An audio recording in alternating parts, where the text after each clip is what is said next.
you on this day. Had this been any other individual, the first thing that he would have done is exacted revenge. Heads would have rolled. He would have killed people on that day. There would have been much bloodshed. So the people responded and they said, we think that you will only do good to us. You are a kind brother, the son of our kind brother. Akhun kareem wabnu akhin kareem. And so the Prophet ﷺ replied to these people who are his arch enemy, the ones who tried to destroy him and his religion. He replied by saying, sallallahu alayhi wasallam, indeed I say to you, just as my brother Yusuf alayhi salam said, لا تثريب عليكم اليوم يغفر الله لكم وهو أرحم الراحمين.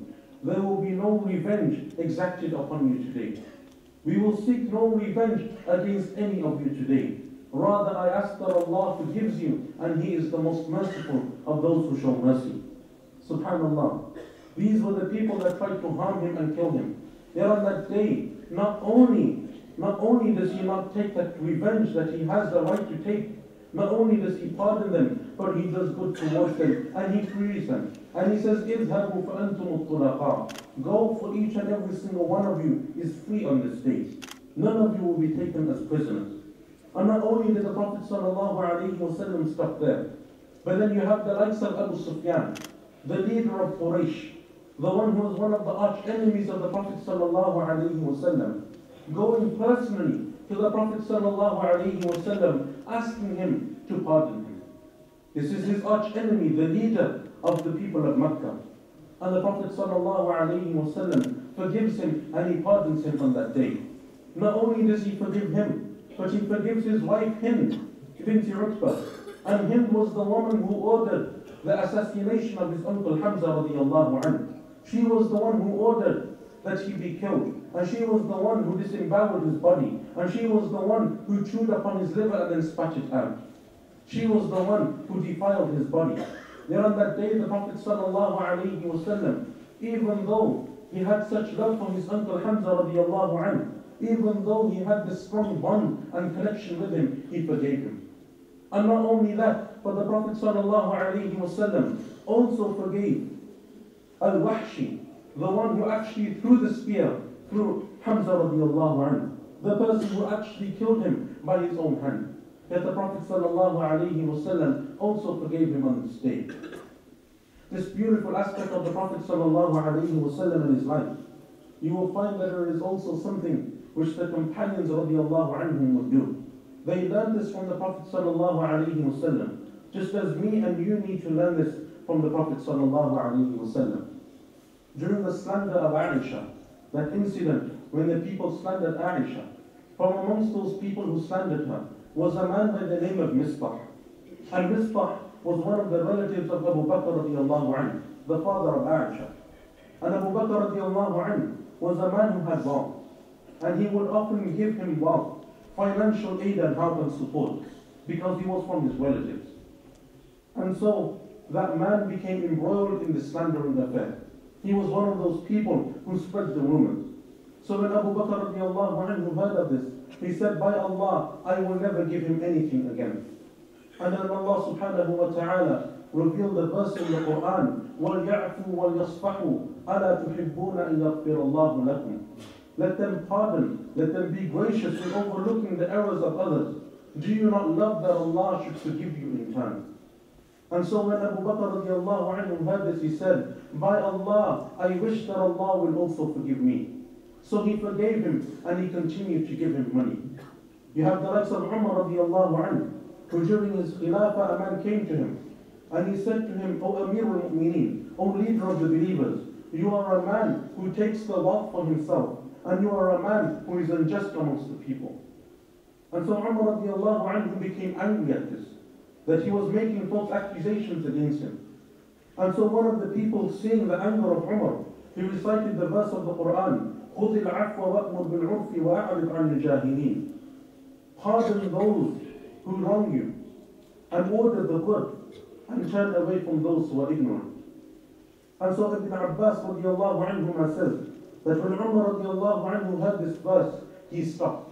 وَكَانَ وَقَّافًا عِنْدَ كِتَابِ اللَّهِ. And he was a man who would hold himself to the book of Allah. when you would hear a verse pardoning nature. This is something which we as Muslims also need to learn. And it is something which we need to implement in our lives. Allah subhanahu wa ta'ala orders this in the Quran.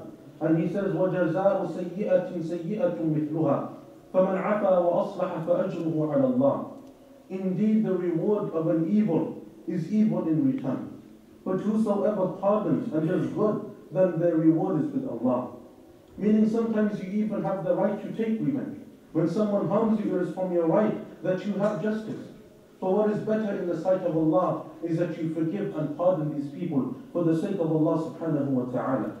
And this is why Anas radiallahu anhu would say that the Messenger of Allah sallallahu alayhi wa sallam was never brought with a dispute in which there was a punishment for one party or another, except that he encouraged those people that they should pardon and forgive one another.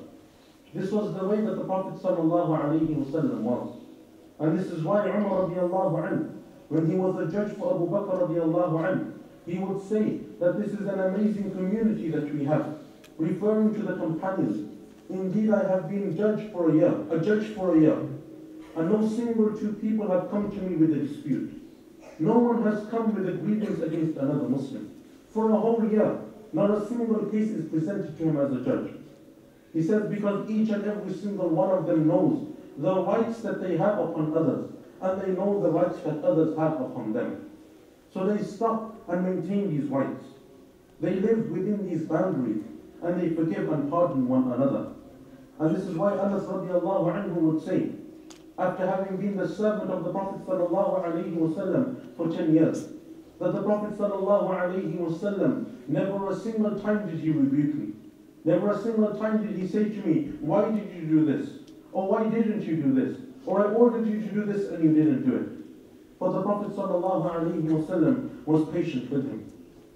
And so we learn from this that we also need to enact this aspect of the life of the Prophet sallallahu alayhi wa sallam. We need to adopt this characteristic in our lives, with our children, with our families, with our wives and spouses, with the general Muslim community and the wider community. This is something which we as Muslims should be at the forefront of doing, forgiving and pardoning others and doing good to them in return. Allah subhanahu wa ta'ala says, describing the believers in the Quran, وَالَّذِينَ يَجْتَنِبُونَ كَبَائِرَ الْإِثْمِ وَالْفَوَاحِشِ وَإِذَا مَا غَضِبُوا هُمْ يَغْفِرُونَ. They are those who refrain and stay away from every evil and sin.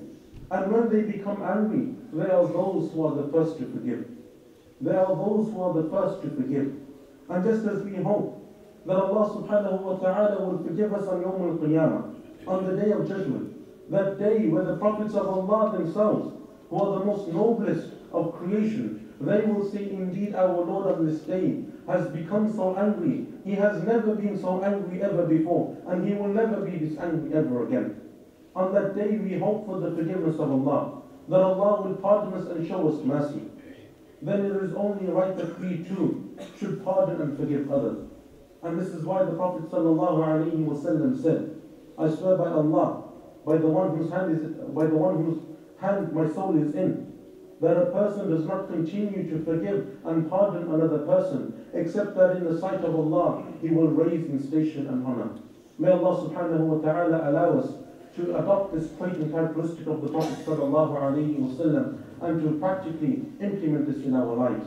ثم اعلموا أن الله أمركم بأمر بدأ فيه بنفسه وثنى فيه بملائكته المسبحة بقدسه وإنها بكم أيها المؤمنون من جنه وإنسه فقال قولا كريما إن الله وملائكته يصلون على النبي يا أيها الذين آمنوا صلوا عليه وسلموا تسليما اللهم صل وسلم وزد وانعم وبارك على عبدك ورسولك محمد وارض اللهم عن الخلفاء الراشدين الأئمة المهديين أبي بكر وعمر وعثمان وعلي وعن سائر الصحابة أجمعين والتابعين ومن تبعهم بإحسان إلى يوم الدين وعنا معهم بجودك وكرمك يا أكرم الأكرمين اللهم اغفر للمسلمين والمسلمات والمؤمنين والمؤمنات الأحياء منهم والأموات اللهم آت نفوسنا تقواها وزكها أنت خير من زكاها أنت وليها ومولاها ربنا ظلمنا أنفسنا وإن لم تغفر لنا وترحمنا لنكونن من الخاسرين ربنا آتنا في الدنيا حسنة وفي الآخرة حسنة وقنا عذاب النار سبحان ربك رب العزة عما يصفون وسلام على المرسلين والحمد لله رب العالمين.